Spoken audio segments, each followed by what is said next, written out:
Samajwadi party जातीय जनगणना के मुद्दे पर आज सदन में काफी आक्रामक रूप में नजर आई। सपा अध्यक्ष अखिलेश यादव ने भी इस मुद्दे को उठाया तो सपा के जो विधायक थे वो सदन में धरने तक पर बैठ गए।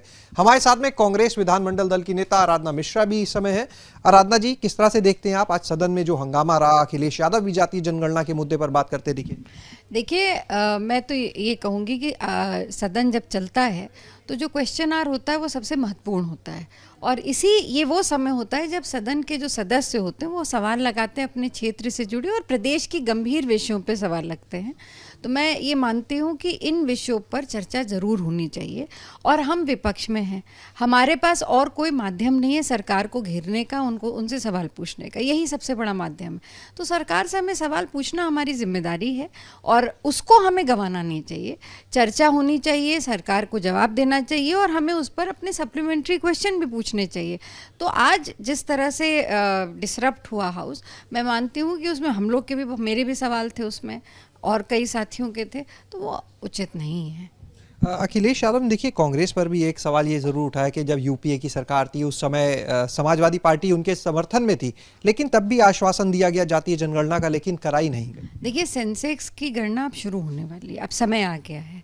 तो अब जो सेंसेक्स है, जो हमारे संवैधानिक प्रावधान है, उनके अनुरूप जो उसमें जनगणना होगी तो वो सबको स्वीकार्य होगी। और हमेशा इसके पहले भी जो सेंसेक्स में जनगणना हुई है उसको पूरे देश ने स्वीकार किया, क्योंकि जो भी चीज़ें संविधान के तहत हैं, कानून के तहत, तो वो सबको स्वीकार नहीं होंगे। अच्छा, एक सवाल इससे इतर, आपकी पार्टी के नेता हैं पवन खेड़ा, उनको आज एयरपोर्ट पर जिस तरह से रोक लिया गया, पुलिस ने रोक दिया, उस पर आप क्या कहेंगे? गुंडागर्दी है सरकार की।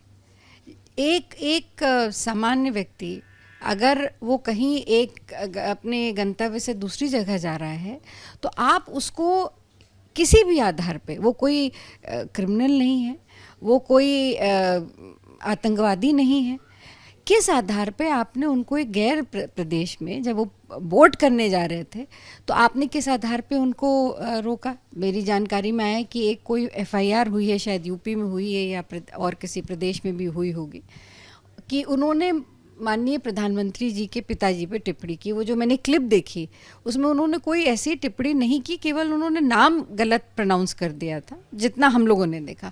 ये कोई ऐसा गंभीर विषय नहीं था जिसके ऊपर एक एफआईआर होती। और अच्छा, एफआईआर हो गई थी, मान लीजिए किसी कार्यकर्ता ने अपनी भावना व्यक्त करते हुए एफआईआर कर दी, तो क्या वो इतना बड़ा आरोप है कि वो एआईसीसी का प्रिलिमिनरी सेशन में पार्ट लेने जा रहे थे और एक बड़े खूंखार आतंकवादी या क्रिमिनल की तरह उनको उस एफआईआर के आधार पे एयरपोर्ट पे बोर्ड नहीं करने दिया गया प्लेन?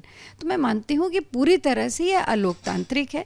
ये प्रजातंत्र का जो गला घोट रही है सरकार, केवल अपनी खिलाफ किए हुए किसी भी टिप्पणी को अगर एक राजनीतिक दल के एक नेता के, एक स्पोक्स पर्सन के ऊपर इस तरह से दबाव डाला जाएगा तो ये पूरी तरह से गलत है।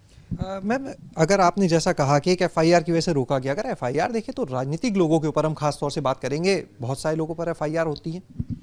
हम सब लोगों पे होती है एफआईआर, हम लोग राजनीतिक लोग। अभी तो आपने पिछले समय में देखा, अब तो वो दौर आ गया है कि अगर कोई राजनीतिक दल, विपक्ष, खासकर विपक्ष का, अगर वो धरना प्रदर्शन करता है तो उसके ऊपर मुकदमा लिख जाएगा, उसको जेल भेज दिया जाएगा। इस हिसाब से तो कोई भी फिर प्लेन में नहीं जा सकता। अगर मैं सवाल पूछना चाहती हूँ कि अगर हम लोग तो रोज सरकार के, ये हमारी नैतिक जिम्मेदारी है, अगर हम सरकार के खिलाफ नहीं बोलेंगे, हम सरकार के पक्ष में तो नहीं बोल सकते। सरकार से सवाल पूछना हमारी जिम्मेदारी है, और अगर आपको हमारा कोई सवाल नहीं अच्छा लगेगा तो आप हमारे खिलाफ एफआईआर कर दें, और फिर अगर हम यहाँ से दिल्ली जा रहे हैं या कहीं और जा रहे हैं तो आप हमें जाने नहीं देंगे। तो राजनीतिक मामलों में ये सब चीज़ें पहले भी हुआ करती थी, मुकदमे लिखे जाते थे, पर वो इस तरह की गंभीरता उसमें नहीं बरती जाती थी कि किसी क्रिमिनल या टेररिस्ट की तरह आपको एयरपोर्ट पर आपको बोर्ड ना करने दिया जाए प्लेन और आपको रोक दिया जाए। तो मैं मानती हूँ पूरी तरह से गलत है। तो ये थी हमारे साथ में कांग्रेस नेता आराधना मिश्रा। कैमरा सहयोगी जितेंद्र के साथ शैलेश अरोरा, एबीपी गंगा, लखनऊ।